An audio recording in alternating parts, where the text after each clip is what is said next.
Welcome to recipes in my way. இன்றைக்கி நம்ம அருமையான சுவையில் சாதத்துக்கு ரொம்பவே பொருத்தமான ஒரு குழம்பு தான் செய்ய போகிறோம். இந்த குழம்போட சுவைக்கு இன்னும் கொஞ்சம் சாப்பிட்லாமான்னு தோணும். அப்பளம் மட்டும் இருந்தாலே போதும். இந்த குழம்புக்கு சைடிஷே தேவையில்லை. அது மட்டும் இல்லாமல் ஒரு வாரம் ஆனாலும் கெடாத இந்த குழம்பை எப்படி செய்கிறது, இதுக்கு தேவையான பொருட்கள் என்ன பார்க்கலாம் வாங்க.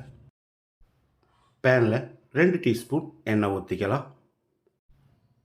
50 கிராம் அளவுக்கு இஞ்சியை தோல் சீவிட்டு பொடியாக நறுக்கி வச்சுருக்கேன். இதை போட்டுக்கலாம். ஒரு 2 நிமிஷம் இதை அளவான தீயிலேயே வதக்கிடலாம். 2 நிமிஷம் வதக்கிட்டோம். இப்போ இதை ஒரு பிளேட்டுக்கு மாற்றிடலாம்.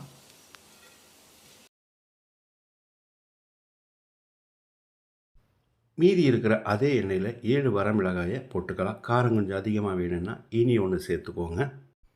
ஒரு 30 செகண்ட் இதை ஃப்ரை பண்ணால் போதும். இப்போது இதையும் எடுத்து பிளேட்டில் கொட்டி ஆற வச்சிடலாம். அதே பேனில் 3 டேபிள் ஸ்பூன் மல்லியையும் போட்டு வாசனை வர்ற அளவுக்கு 1 நிமிஷம் அளவான தீயிலேயே வறுத்துக்கலாம்.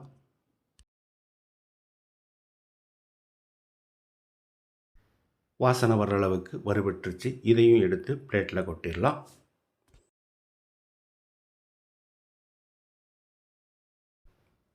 3 டேபிள் ஸ்பூன் தேங்காயை துருவி வச்சுருக்கேன். இதை போட்டு ஈரப்பதம் போகிற அளவுக்கு வறுத்துக்கலாம்.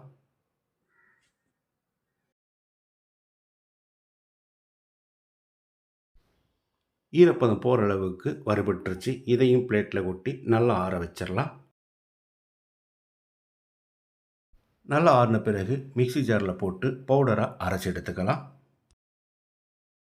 இப்போ இதில் 1 கப் அளவுக்கு தண்ணி சேர்த்து பேஸ்ட்டாக அரைச்சிக்கலாம்.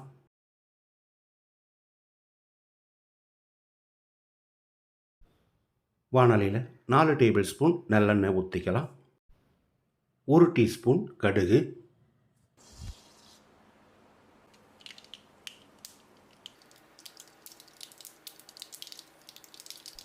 1/2 டீஸ்பூன் கடலைப்பருப்பு, 1/2 டீஸ்பூன் உளுந்துப்பருப்பு, 1/2 டீஸ்பூன் சீரகம், 20 சின்ன வெங்காயத்தை பொடியாக நறுக்கி வச்சுருக்கேன். இதை போட்டுக்கலாம். சின்னதாக 15 பல் பூண்டு பொடியாக நறுக்கி வச்சுருக்கேன். இதையும் போட்டுக்கலாம். பூண்டு பல் பெருசாக இருந்தால் 10 போதும்.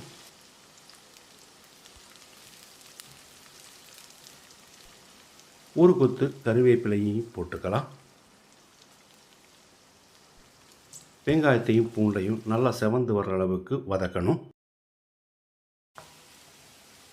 வெங்காயம் நல்லா வதங்கிருச்சு. 200 கிராம் அளவுக்கு 2 தக்காளியை பொடியாக நறுக்கி வச்சுருக்கேன். இதை போட்டுக்கலாம். தக்காளி நல்லா பழுத்திருக்கணும். கொஞ்சமாக பொடியாக நறுக்கின மல்லி இலை, 1/4 டீஸ்பூன் மஞ்சள் தூள், 1 டீஸ்பூன் உப்பு. தக்காளி நல்லா மசிகிற அளவுக்கு வதங்கணும்.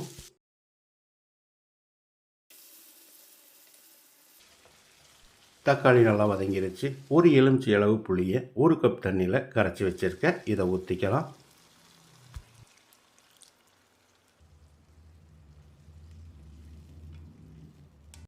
புளியோட பச்சை வாசனை போகிற அளவுக்கு ஒரு 5-6 நிமிஷம் கொதிக்கட்டும்.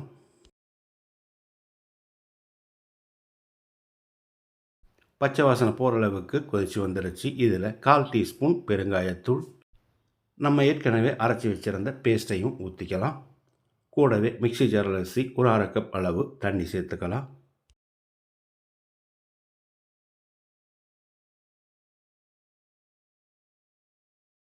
இந்த ஸ்டேஜில் உப்பு சரி பார்த்து போட்டுக்கலாம். உப்பு சேர்த்து கலந்து விட்ட பிறகு ஒரு 5-6 நிமிஷம் கொதிக்கட்டும். மூடி வச்சிடலாம். இடையில அடிக்கடி கலந்து விடணும்.